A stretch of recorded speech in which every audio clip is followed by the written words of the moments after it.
देखिए, मेरा नाम है ओम प्रकाश कुमार। मैं माध्यमिक शिक्षक संघ का प्रदेश अध्यक्ष।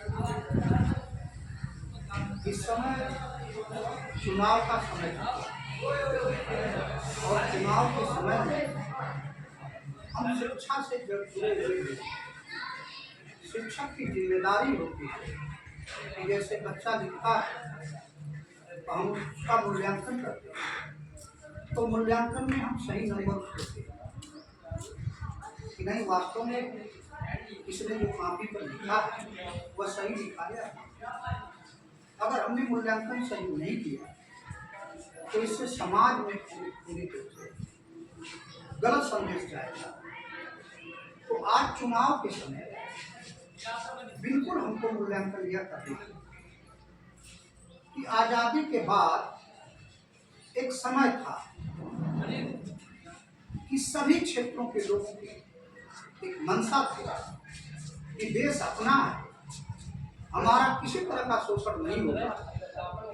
हम भले छूट गए शिक्षा के वजह से शिक्षा हमारी नहीं थी और उसके धारा में नहीं शामिल हो पाए, लेकिन हम अपने बच्चों को किसी भी कीमत पर कम खाना खा करके, कम कपड़ा पहन करके, रहने सहने में कटौती करके अपने बच्चों को अच्छी सुविधा दें कि ताकि हमारा बच्चा कम से कम हमारे सपने को पूरा कर सके। सरकारों की भी मंशा थी कि दुनिया में अगर बराबरी करनी है तो कम से कम हम अपने बच्चे को अच्छा से अच्छा भविष्य बना सकें।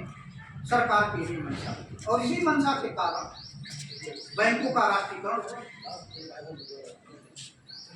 तमाम सारे क्षेत्रों में, टेलीफोन के क्षेत्र में जो प्राइवेट काम कर रहे थे उनका राष्ट्रीयकरण किया गया।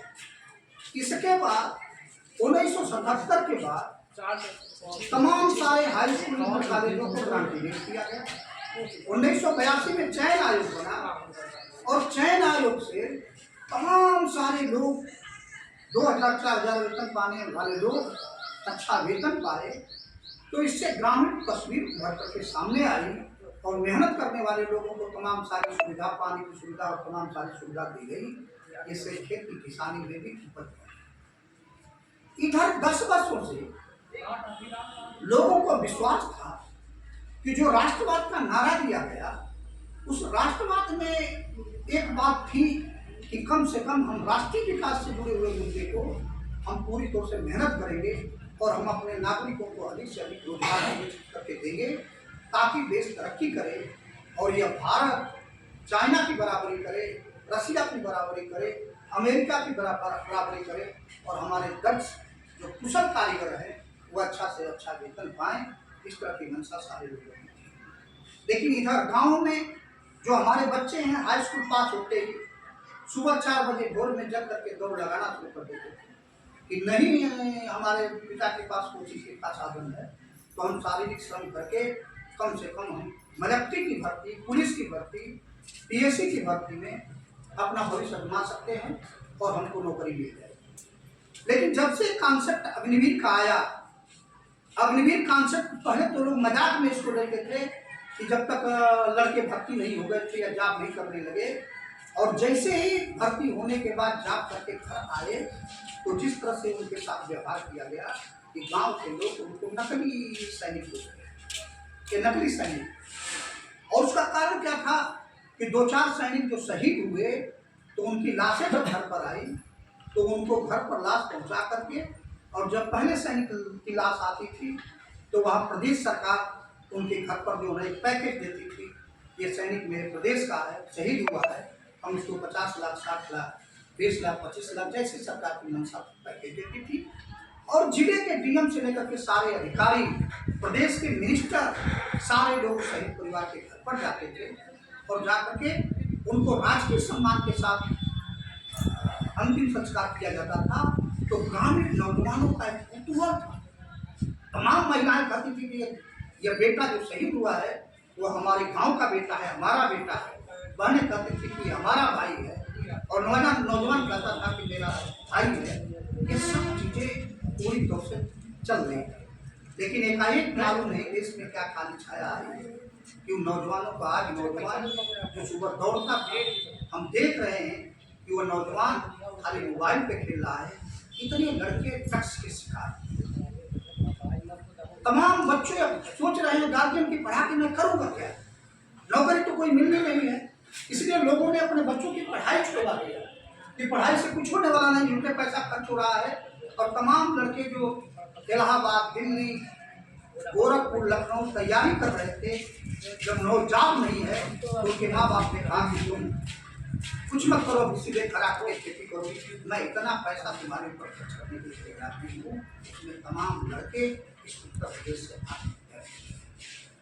तो ऐसी पोजीशन में रेलवे जैसे विभाग था जिसको जीवन रेखा कहा जाता था आम आदमी का, जिसमें कम से कम 10 लाख कर्मचारी काम करते थे, आज उसमें 10 लाख पद पड़े हुए हैं और मुश्किल से 1 से कर्मचारी जो गए हैं वो अभी जो रिटायर हुए सब थे, जो 70,000 पर रिटायर हुए हैं उनको जो है 10,000 रुपये का काम दिया जा रहा है। एक गन फैक्ट्रियाँ लगी थी, 5 गन फैक्ट्रियाँ थी कानपुर में, वो कानपुर में की गन फैक्ट्री में जो ठेके पर मजदूर आए हैं वह 10,000 रुपये पे काम कर रहे हैं। और इतना बड़ी विडम्बना है कि 14 महीने का पैकेज है, 1,40,000 हुआ। ठेकेदार के लोग कहते हैं कि तुम परमानेंट हो जाओगे, 70,000 रुपये पहले उससे ले लेते हैं। अब सोच लीजिए कि इस तरह की लूट है, और उस लूट पर भी सरकारों को क्या है, उनको बदनाम होते नहीं है। कहीं से मामला भी खुल गया है तो ठेकेदार के खिलाफ हमने एक्शन ले लिया, इसमें सरकार का कोई दोष नहीं, सरकार के पास पैसा भी आ रहा है। तो इसलिए हम सभी लोग, क्योंकि इस बार एक तरफ तो नौकरी खत्म हो रही है, दूसरी तरफ वास्तव में जो एक पैकेज तैयार हुआ है, 20 लाख लोग नौकरी देंगे। उदाहरण स्वरूप बिहार में आप उठा कर देखिए, 3 महीने के अंदर बिहार में जिस तरह से कम 4.5 लाख करोड़ नौकरी विज्ञापन निकाला गया, परीक्षा कराई गई, नौकरी दी गई, और 1 रुपये भी कहीं यह आरोप नहीं आया कि उसमें किसी ने 10 रुपये की। यही उत्तर प्रदेश में जितनी वैकेंसी आ रही है 7-8 वर्षों से, वो हम समझते हैं कि पूरा का पूरा, एक में तो चयन आयोग का जो सचिव था उसी के खिलाफ पूरा का पूरा फर्जी पकड़ा गया। जो लड़के परीक्षा भी नहीं दिए थे वो भी पास हो गए। एक लड़का पकड़ा गया था, वो बैंड बजा रहा था, उसने कहा कि कल जो पेपर आएगा उसमें मैं टॉप करूंगा। लोगों को कहा कि तुम बैंड बजाते हो, पढ़ेंगे तो कैसे टॉप करोगे? तो कहा देख लीजिएगा कल रिजल्ट आएगा मैं टॉप करूंगा, और रिजल्ट आया वो टॉप कर लिया। पत्रकार उसके घर पहुंचे तो उसे बयान लेने लगे तो उसको कुछ जानकारी नहीं थी, तो बताया गया कि खलासी ने फूलपुर का उसने 250 लोगों को पास कराया है, और जब उसके यहाँ छापा पड़ा तो उसके पास कम से कम जो ना करीब 100 करोड़ की संपत्ति पकड़ी गई, और उस यहाँ से लेकर के मध्य प्रदेश तक तमाम नौकरियों में उसने मेडिकल से लेकर के तमाम लोगों को जाती इस तरह का रैकेट खुल करके। तो आज हम सभी लोगों से कहते हैं कि हम शिक्षा जितना पैसा चुनावी बांड में लिया गया है, पूरे भारतवर्ष शिक्षा के क्षेत्र में जो काम कर रहे हैं उनको 20 वर्ष तक का पूरा वेतन दिया जाए, तब भी वो पैसा। कोरोना की जो वैक्सीन लगी उसमें पूरी तौर से यही बीएचयू में उसका शोध हुआ, तो आ गया कि इस वैक्सीन की वजह से जो हार्ट अटैक और तमाम सारे लोगों में मृत्यु हुई है उस वैक्सीन की वजह से हुई है। 457 करोड़ रुपये पहले लेकर के, तो जो सच कंपनी 457 करोड़ रुपये सरकार को देगी वह गुणवत्तापूर्वक वैक्सीन को भी लगाए। तो इस तरह से लोगों को मरने के लिए पूरी तरह से मजबूर कर दिया गया। तो आए हम इस बात का विश्वास करते कि सरकारें जो बनती है 5 वर्ष के 5 वर्ष सरकार नहीं चला पाता है काम जैसा उनके। इस बार का जो चुनाव हो रहा है वो चुनाव इसलिए हो रहा है कि इस बार जो सरकार आती है वह सरकार, अगर इंडिया गठबंधन की सरकार आती है तो वह सरकार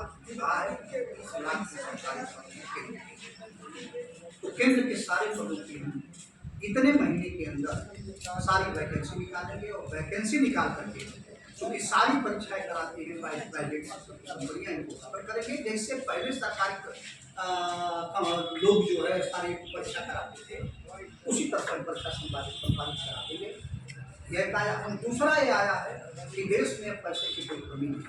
आज कोई ऐसा व्यक्ति देश का नहीं है जो पैसा नहीं है।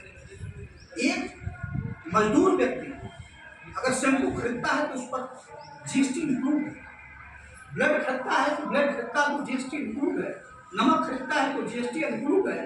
सारे के सारे लोग दोनों सरकार को पैसा दे रहे हैं। भारत सरकार के पास पैसे की कोई कमी नहीं है। कमी है तो मात्र जो है उद्देश्य की कमी है कि हम उद्देश्य नहीं बनाते हैं कि जो देश के विकास में योगदान दे रहे हैं उनको हम दें। तो यह कहीं ना कहीं शिक्षा जो महंगी हो रही है उसको शिक्षा कैसे दिलानी है, शिक्षा कैसे सबको सुलभ हो जाए, नौकरी सबको मिले, हर हाथ को काम कैसे मिले, इन सारी चीज़ों को लेकर के एक अभियान चल रहा है।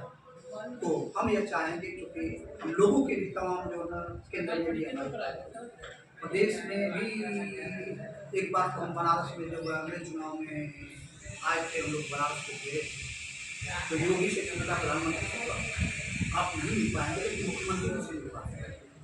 हम लोगों का प्रतिनिधिमंडल गया मुख्यमंत्री से मिले तो मुख्यमंत्री जी ने कहा आपको वेतन मैंने दी, विद्यालय का प्रबंधन देगा।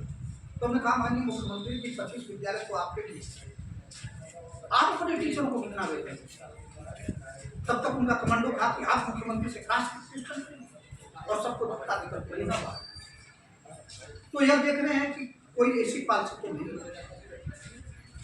तो लोगों ने कहा कि नहीं, शिक्षा पर हम पूरी तौर से जैसे सरकार बनेगी इस पर हम पूरी तौर से जो आपको विश्वास रखिए, इस पर हम काम करेंगे और काम करके जो भी काम कर रहे हैं कम से कम उनको उनका जीवन स्तर अच्छा है। यह नहीं कि हम एकाएक बदल देंगे, लेकिन उनको इतना पैसा दिया जाए तो उनका जीवन स्तर अच्छा हो जाए, अपने परिवार का सकें और अपने बच्चों को सही शिक्षा दे सकें। इतना हम लोग जो है व्यवस्था करेंगे और हर हालत में इस बदलाव के लिए हम एक निवेदन भी कर रहे हैं और यह संदेश पूरे प्रदेश के लोगों को यह संदेश देना चाहते हैं कि आओ हम सब मिलकर के सम्मत हुए और इस चुनाव में पूरे देश भर में जो है इंडिया गठबंधन के प्रत्याशी को जिताएं ताकि आने वाली सरकार देश का भविष्य उज्जवल हो सके, आने वाले समय में बेहतर से बेहतर काम करे। जय हिंद।